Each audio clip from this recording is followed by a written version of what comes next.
Assalamualaikum warahmatullahi wabarakatuh teman-teman. Di sini saya akan membahas tentang penerjemahan bebas teks bahasa Inggris ke bahasa Indonesia. Meskipun penerjemahannya itu secara bebas tergantung dengan kata-kata atau redaksi kita sendiri, tapi tetap kita tidak menghilangkan pesan atau informasi yang ada dalam bahasa target, dalam bahasa sumber, dalam hal ini yaitu bahasa Inggris ke, dan bahasa Indonesia merupakan bahasa sumber ya.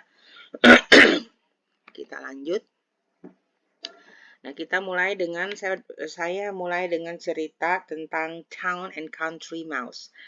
Sebelum menerjemahkan, teman-teman harus diusahakan membaca dulu ya dari awal sampai selesai ceritanya itu, karena setelah kita dapat pesan atau informasi yang ada dalam cerita itu, kita bisa menyusun redaksinya berdasarkan kata-kata kita sendiri. Di sini Town and Country Mouse itu saya terjemahkan menjadi tikus kota dan tikus kampung ya. Ingat di sini country itu berarti daerah wilayah atau wilayah pedesaan ya. Tapi juga tidak tikus desa. Tapi di sini karena saya sudah membaca keseluruhan ceritanya, jadi akan lebih tepat kalau tikus kampung. Kemudian berikutnya yaitu I don't mind admitting that I'm a simple sort of mouse ya. Sebentar, ini saya artikan, bagiku tidak apa-apa jika aku disebut tikus biasa ya. Atau juga kita bisa secara bebas kita terjemahkan, tidak masalah jika orang bilang aku ini tikus biasa. Oke. Atau kalau teman-teman punya ide yang lain bolehlah ya. Oke. Yang jelas ini pesan atau informasi yang dikandung dalam bahasa Inggrisnya, dalam bahasa Indonesia itu sama dengan pesan yang ada di dalam atau informasi yang ada di dalam bahasa Inggris. Kemudian I live inside a nice cozy log by the side of a field. Nah, di sini terjemahan yang saya berikan yaitu I live ya, bisa diterjemahkan secara perkata ya, kata perkata. Tapi kalau misalnya diterjemahkan perkata itu rancu, kita bisa mengubah redaksi terjemahan kita sesuai dengan bahasa Indonesia yang tidak rancu ya. Aku tinggal di dalam sebuah rongga kayu yang nyaman di tepi sebuah lapang ya. Lapang boleh atau ladang juga boleh. Atau versi kedua, nah ini bisa rumahku nyaman dan berada di sebuah lubang kayu di pinggir ladang. Boleh ya itu ya. Yang jelas informasi yang di dalam bahasa Inggris itu tidak ditinggalkan. Maksudnya pesan yang ada dalam bahasa Indonesia itu sama dengan pesan yang ada dalam bahasa Inggris. Jadi tidak dirubah ya. Ataupun misalnya terjemahan yang lain, misalnya kita mulai dengan misalnya sebuah lubang kayu di sebuah pinggir ladang itu merupakan tempat tinggalku. Bisa seperti itu ya. Ini adalah teknik terjemahan yang saya ambil dari teknik terjemahan Molina Albir ya. Oke. Kemudian berikutnya, my needs are not great ya. My needs are not great. Nah, ini kalau diterjemahkan secara Google Translate mungkin beda ya. Oke, atau pakai aplikasi penerjemahan lain. Kebutuhanku sederhana aja ya. Great itu sendiri artinya besar. Jadi kebutuhanku tidak besar kan. Itu kedengarannya rancu di dalam bahasa Indonesia. Udah aja kebutuhanku sederhana saja ya. Ataupun apa yang saya perlukan tidak banyak kok ya, seperti itu bisa ya. Oke. Ataupun misalnya teman-teman mau pakai cara terjemahan yang lain bisa, misalnya saya tidak banyak saya tidak butuh banyak, bisa seperti itu ya, bisa. Kemudian ini a few sunflower seeds or wheat stalks with a few sunflower seeds or wheat stalks will do me for a meal. Nah, ini terjemahannya. Oke, secara redaksi kita ya.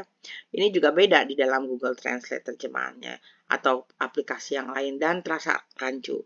Kalau terjemahan versi penerjemah manusia ya, bukan mesin seperti Google Translate. Makananku cukup dengan biji buah matahari atau batang-batang gandum, ya. Itu bisa, ataupun versi yang lain biji buah matahari atau batang-batang gandum adalah makananku. Ataupun versi yang lain bisa aku makan biji bunga matahari dan batang gandum. Bisa itu ya. Oke. Bisa. Kemudian, for a special treat, the farmer sometimes leave me some crumbs of bread and cheese from his lunch. Ini ya, oke. Special treat itu kita bisa terjemahkan suguhan istimewaku ya. Oke, treat itu bisa suguhan atau bisa perlakuan ya, seperti itu ya. Tapi kan arti sebenarnya itu perlakuan. You treat me bad. Kamu memperlakukan aku dengan buruk ya. Tapi kalau dalam konteks ini ya, perlakuan itu bisa suguhan ya. Suguhan istimewaku atau kita bisa makanan istimewaku, oke. Yakni sisa-sisa makan siang dari petani ya. Atau yang ditinggalkan petani berupa roti remah roti dan keju ya. Maaf ya, atau pun bisa diterjemahkan dengan versi lain misalnya. Ketika petani menyisakan remah roti dan keju,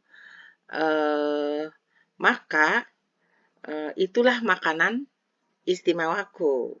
Bisa seperti itu ya. Oke, kemudian when I'm thirsty, I drink from the bubbling stream. Nah, bubbling stream itu artinya kan aliran ya. Di sungai itu biasanya ada gelembung-gelembung ya, aliran yang ada gelembung-gelembungnya itu kita bisa terjemahkan seperti ini. Saat aku haus, aku minum air sungai itu saja ya. Karena stream itu disamakan dengan sungai ya. Bubblingnya nggak usah dibawa ya, karena bubbling itu kan bergelembung-gelembung ya. Cukup aja air sungai. Itu sudah pasti sama pesan dan informasinya di dalam bahasa Inggris, yang ada di dalam bahasa Inggris ya. Ataupun bisa dengan versi yang lain. Ketika haus, air sungai menjadi air minumku ya. Ataupun bisa seperti begini. Kata thirsty-nya itu nggak dibawa, misalnya saya minum dari air sungai. I drink from the atau saya minum dari air sungai ya.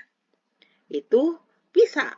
Kok tidak ada kata hausnya, nggak apa-apa. Yang penting si tikus kampung itu menyatakan bahwa sumber air minumnya itu adalah dari air sungai. Kemudian, nah ini nih agak panjang nih ya. Karena saya akan, ini ada berapa kalimat? Satu kalimat ya. I swear that pure cold water is the freshest, most delicious taste in the world. Nah, itu satu kalimat. Kemudian, final that champagne even and I don't just mean that as a boast or a figure of speech. Itu dua kalimat. Kemudian kalimatnya I try champagne once so I know what I'm talking about. Itu tiga kalimat ya. Nah, I swear itu sumpah ya, nggak usah pakai saya sumpah, enggak ya. Sumpah air sungai jernih ini, nah ini pure cold water itu kalau diartikan secara berkata air dingin yang murni. Tapi kan itu terlalu berlebihan, udah aja air sungai jernih, karena kan kita we are talking about the water, the river, sorry ya. Jadi kita sedang ngobrolin air yang dari sungai itu. Jadi kita ganti air sungai ya. Meskipun nggak ada sungainya nggak apa-apa. Karena kita sedang membicarakan air sungai. Sumpah air sungai jernih ini rasanya paling segar di dunia ya. Oke. Saya rubah, itu kan tiga kalimat, saya rubah menjadi dua kalimat. diganti dengan dan lebih segar dari minuman beralkohol manapun. Loh, kok ada champagne ya? Champagne kok diganti dengan minuman beralkohol manapun. Oh ya nggak apa-apa, boleh ya. Itu namanya metode penerjemahan yang berjenis teknik penerjemahan generalisasi ya. Oke, karena champagne itu dispesifikan, champagne itu kan merupakan minuman beralkohol. Jadi, saya rubah menjadi minuman beralkohol manapun. Karena kenapa takutnya, ini terjemahan itu kan bukan buat orang Indonesia. Takutnya penonton atau pembaca orang Indonesia ini tidak tahu apa itu champagne ya. Jadi udah aja saya ganti dengan minuman beralkohol. Oke, tapi kalau misalnya ini teksnya dikhususkan untuk pembaca tertentu yang sudah tahu champagne, kita boleh diganti champagne dengan sampanye misalnya ya. Tapi kan yang lainnya nggak tahu apa itu sampanye ya, minuman sampanye itu. Kalau di bahasa Inggrisnya, bahasa Indonesia sampanye ya, bukan kampanye, tapi bahasa Inggrisnya champagne. Kalau di bahasa Indonesia sampanye ya.